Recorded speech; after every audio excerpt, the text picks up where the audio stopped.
7.5 शनि लग जाएगा।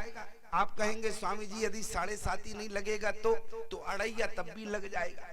याद रखना प्यारे, व्यक्ति के जीवन में एक ना एक ग्रह नाराज होता है।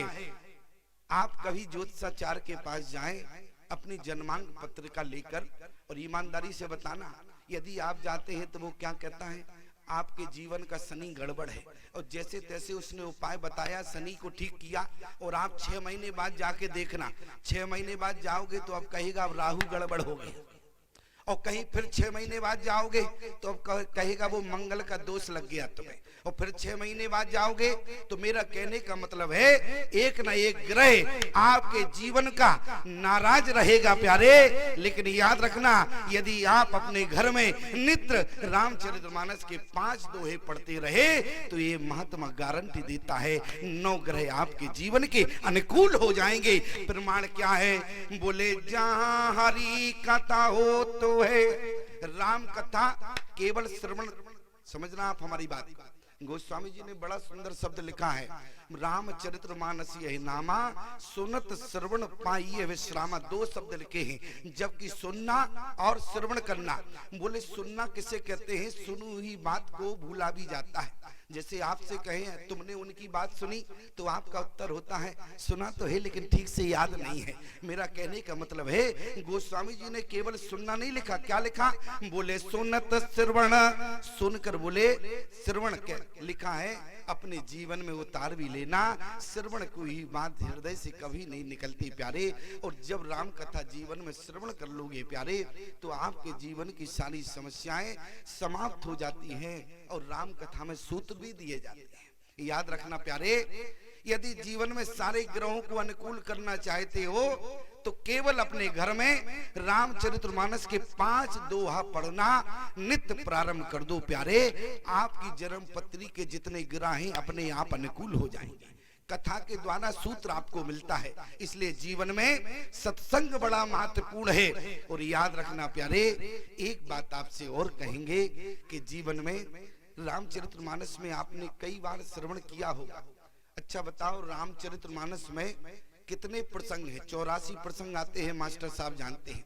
कभी आपने विचार किया कि रामचरितमानस में 84 प्रसंग क्यों हैं? अरे क्यों 83 नहीं है ना, 86 85 है, क्यों 84 प्रसंग हैं? जरा विचार करना। क्यों रामचरितमानस में 7 कांड है? क्यों रामचरितमानस में 7 कांड रखे गए? 8 कांड नहीं है, केवल 7 कांड है प्यारे। रामचरितमानस के 7 कांड सामान्य नहीं है, ये आपके जीवन के महत्वपूर्ण कांड हैं। ऐसे समझे प्यारे, क्योंकि लोग पूछा करते हैं कि स्वामी जी 7 कांडों का हमारे जीवन में महत्व क्या है? 7 कांडों का हमारे जीवन में महत्व क्या है?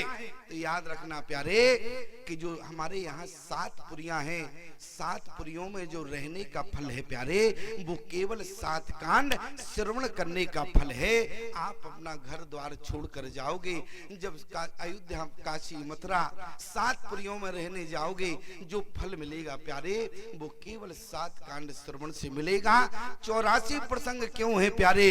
क्योंकि प्यारे 84 प्रसंग, क्योंकि हमारे जीवन में 84 लाख योनियां भटकने के लिए हैं। और गोस्वामी जी कहते हैं जो मानस के 84 प्रसंगों को श्रवण करता है उन्हें 84 लाख योनियों में भटकना नहीं पड़ता है, बल्कि मोक्ष हो जाता है प्यारे। लेकिन एक बात और कहें, मोक्ष की बात आ गई इसलिए बताना पड़ रहा है। यदि मान लो कहीं कोई व्यक्ति बहरा हो, बहरा, और 7 कांड श्रवण कहां करेगा? अगर कहीं कोई व्यक्ति दुर्भाग्यवश बहरा हो जाए तो 7 कांड जीवन में श्रवण नहीं करेगा तो क्या उसका मोक्ष नहीं होगा? तो याद रखना प्यारे, एक बाप को बहुत महत्वपूर्ण बात बताएंगे। यदि आपके जीवन में सुनना कम हो गया तो क्या मोक्ष नहीं होगा? लोग पूछा करते हैं कि स्वामी जी यदि 7 कांड श्रवण नहीं करते हैं, 84 लाख योनियों से मुक्त होने के लिए यदि 84 प्रसंग श्रवण नहीं करेंगे तो क्या हमें जीवन में मोक्ष नहीं मिलेगा? याद रखना प्यारे, रामचरितमानस का मोक्ष मरने के बाद नहीं बल्कि जीते जी मोक्ष होता है। लेकिन प्रमाण क्या है? जिस समय राम जी को 14 वर्ष का वनवास हुआ प्यारे, 14 वर्ष के वनवास के बाद रघुनंदन जो है जिस समय भरद्वाज मुनि के आश्रम में पहुंचे, भरद्वाज मुनि ने कहा कि राम, आपके कोमल चरण देखने के बाद मुझे थोड़ी पीड़ा हो रही है। भरद्वाज मुनि ने कहा कि राम, आपके चरण कमल कोमल है, लेकिन आप जो है वन में वो भी बिना पादुका के हैं। उसी समय राम जी ने कहा कि गुरुदेव, भरद्वाज मुनि से कहा कि गुरुदेव, हमारे यहाँ एक बंटवारा हुआ है। अरे बंटवारा तो सबके यहाँ होता है, लेकिन गुरुदेव हमारे यहाँ जो बंटवारा हुआ है केवल संपत्ति का बंटवारा नहीं हुआ। सब जानते हैं राम जी के यहाँ केवल संपत्ति, अयोध्या की संपत्ति का बंटवारा नहीं हुआ। राम जी ने कहा भरद्वाज मुनि से, गुरुदेव हमारे यहाँ अर्थ धर्म काम मोक्ष का बंटवारा हुआ। कौन से बंटवारे हुए? अर्थ धर्म काम मोक्ष। भरद्वाज मुनि ने कहा कि राघव, तुम्हारे यहाँ अर्थ धर्म काम मोक्ष का बंटवारा होगा, तो अर्थ किसको मिला? बोले उसी समय राम जी ने क्या कहा, गुरुदेव अर्थ हमारे भैया भरत को मिला है। क्यों, क्या प्रमाण है? बोले सुनो प्राण प्रिय बाबत जी का, देव एक बर भरत टीका। अर्थ किसको मिला? भैया भरत को मिला। तो बोले फिर अर्थ धर्म किसको मिला? राम जी ने कहा गुरुदेव, बोले धर्म हमारे पिता को मिला है, चक्रवर्ती सम्राट राजा दशरथ को धर्म बंटवारे में मिला। याद रखना, आपके यहाँ जो बंटवारा होता है वो संपत्ति का बंटवारा है, लेकिन राम जी के यहाँ अर्थ धर्म काम मोक्ष चार का बंटवारा हुआ। अर्थ भैया भरत को मिला, धर्म पिता दशरथ को मिला, तो बोले काम किसको मिला? अब जरा देखिएगा गोस्वामी जी ने क्या लिखा है। बोले देखो काम प्रताप बढ़ाई। यहाँ गोस्वामी जी ने लिखा, क्या लिखा? बोले देखो काम प्रताप बढ़ाई। यहाँ धर्म का बंटवारा हो रहा। याद रखना प्यारे, लोग कहते हैं कि राजा दशरथ को काम मिला है, लेकिन काम किसे कहते हैं पहले इसको जानो। काम किसे कहते हैं? बोले कामनाओं को ही काम कहते हैं, कामनाओं को काम कहते हैं। इसलिए चक्रवर्ती सम्राट राजा दशरथ को बंटवारे में काम नहीं मिला बल्कि धर्म मिला। तो बोले काम किसको मिला?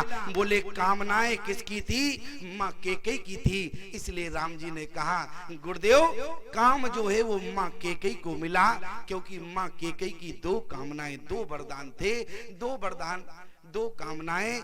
क्योंकि सुनो प्राण प्रिय भावत जी का, देव एक वर भरत टीका, दूसर वर मांगो कर जोरी, पूर्वो नाथ मनोरथ मोरी, तापस बेस विशेष उदासी, 14 वर्ष राम वनवासी।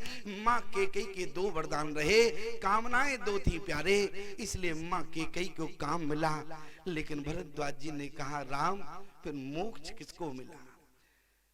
राम ने कहा कि गुरुदेव मोक्ष तो इस राम को मिला है। भरद्वाज जी ने कहा तुम्हारी बात समझ में नहीं आई। राम ने कहा गुरुदेव यदि महात्मा का दर्शन, यदि संत का दर्शन जीते जी व्यक्ति को हो जाए, उसी समय व्यक्ति के जीवन में मोक्ष हो जाता है प्यारे। ये रामचरितमानस का मोक्ष है जो राम को मिला है।